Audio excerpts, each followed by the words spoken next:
তো আজকের প্রশ্ন কিন্তু খুবই ইম্পর্টেন্ট। তো আজকের প্রশ্নটা হইল যে সমতাকরণ কি, সমতাকরণ কাকে বলে, সমতাকরণের সংজ্ঞা দাও বা সমতাকরণ বলতে কি বোঝায়। তো প্রশ্নটা কিন্তু চারভাবে করতে পারে। তো এটা কিন্তু একটা পদার্থবিজ্ঞান বা বিজ্ঞানের একটা প্রশ্ন। তো এটা আমাকে একজন দিতে বলছিল, তো একটা ভিডিওতে কমেন্ট করছিল যে সমতাকরণ কাকে বলে বা সমতাকরণ কি, সমতাকরণের সংজ্ঞা, সমতাকরণের বলতে কি বোঝায় বা বুঝো। তো এই প্রশ্নের উত্তরটা তোমরা দিতে বলছিলে, তোমাদের মধ্যে হয়তো বা একজনে কমেন্ট করছিল, তার জন্য আজকে আমার এই প্রশ্নের সাথে পরিচয় হয়ে গেল।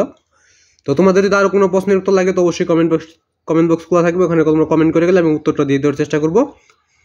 তো সমতাকরণ কাকে বলে, সমতাকরণ কি, সমতাকরণের সংজ্ঞা, সমতাকরণ বলতে কি বোঝাও।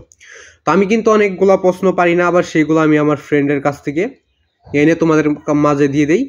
তো গ্রামার সম্পর্কে কিন্তু আমি আমার একজন ফ্রেন্ডের কাছ থেকে অনেক গ্রামার তোমাদের জন্য দিয়ে দিয়েছি। তার একটা নোট খাতা ছিল, ওখানে অনেক গ্রামার শিখিয়েছিল আমাদের প্রাইভেটে, ওইখান থেকে তোমাদের জন্য উত্তরগুলো দিয়ে দিয়েছি। এবং আজকে তোমাদের এই ভিডিওর বা এই প্রশ্নের উত্তরটা দেওয়ার কারণ হচ্ছে একজন আমাকে কমেন্ট করছিল, তার জন্য এই প্রশ্নের উত্তরটা দিয়ে দেওয়া। তো সমতাকরণ কাকে বলে, সমতাকরণ কি, সমতাকরণ কাকে বলে, বা আরও বিভিন্নভাবে প্রশ্ন করতে পারে এই প্রশ্নটা। তো প্রশ্ন বিভিন্নভাবে করা যেতে পারে, উত্তর কিন্তু একই।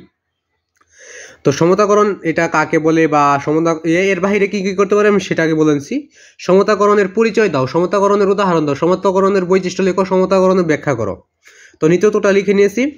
আর তোমাদের আমি 400 থেকে 500 মতো প্রশ্ন দিব। এই প্রশ্ন যদি তুমি সবগুলাই শিখে নাও তাহলে তোমাদের, যদি তুমি 4 থেকে 500টা সংক্ষিপ্ত প্রশ্ন শিখে নাও তাহলে তোমাদের প্রতিটা পরীক্ষারই সংক্ষিপ্ত প্রশ্ন শিখা থাকলে তোমরা সৃজনশীলের ফুল অ্যান্সার করতে পারবে। ধরো তোমাদের 11টা সৃজনশীল আসলো, 11টার মধ্যে 10টাই তোমাদের কমন পড়বে, সম্পূর্ণ সৃজনশীল কমন পড়বে। কীভাবে সম্ভব 4 থেকে 500 সংক্ষিপ্ত প্রশ্ন করে তোমাদের সৃজনশীল সম্পূর্ণ কমন পড়ে কীভাবে, তো সেটা বলে দিচ্ছি। তারপর উত্তরটা তোমাদের বলে দেবো, আজকের উত্তরটা। তো তোমাদের সরাসরি সংক্ষিপ্ত প্রশ্ন আসবে না, তোমাদের আসবে সৃজনশীলে ক নাম্বার একটা সংক্ষিপ্ত প্রশ্ন আসবে, ওটা তো তোমরা শেখাই থাকবে। এরপর থাকবে খ নাম্বার এমন প্রশ্ন থাকবে, ধরো এটা আসলো যে খ নাম্বারে যদি প্রশ্ন আসে এই প্রশ্নটা, তাহলে এইভাবে আসবে যে সমতাকরণের ব্যাখ্যা করো। তো আমি যেহেতুটা দেখাই দেবো, এটা লেখার পর আর নিচে ওই সম্পর্কে আরও 3-4 লাইন লিখে দিলেই ব্যাখ্যা হয়ে গেল। তোমরা ওটা নিয়ে ধারণা নিবে, তারপর ওই সম্পর্কে আরেকটু লিখে দিলে খ নাম্বার হয়ে গেল। এবং ছোট বড় ক নাম্বার এমন প্রশ্ন আসবে যেটা তোমাদের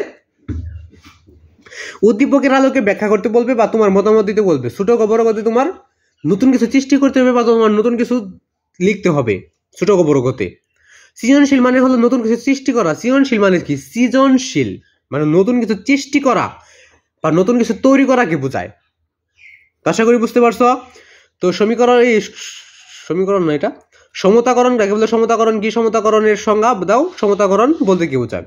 তো এর পরবর্তী ভিডিওতে দেখাই দিব যে সমীকরণ কাকে বলে। তো ওইটা প্রায় দুইটা বানান উচ্চারণে প্রায় একই হয়ে যায় আর কি, সমীকরণ।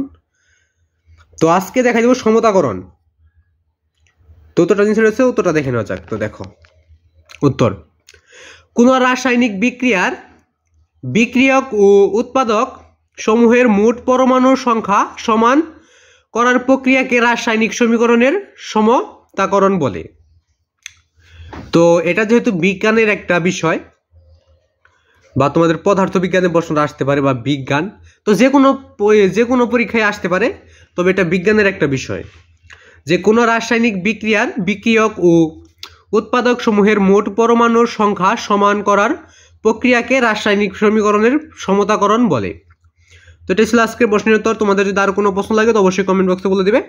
এবং আমি যে কটা প্রশ্ন দেখাই যাই সবগুলো তোমরা খাতায় নোট করে রাখার চেষ্টা করবে এবং পরবর্তীতে চর্চা করবে। চর্চা না করলে কিন্তু ভুলে যাবে।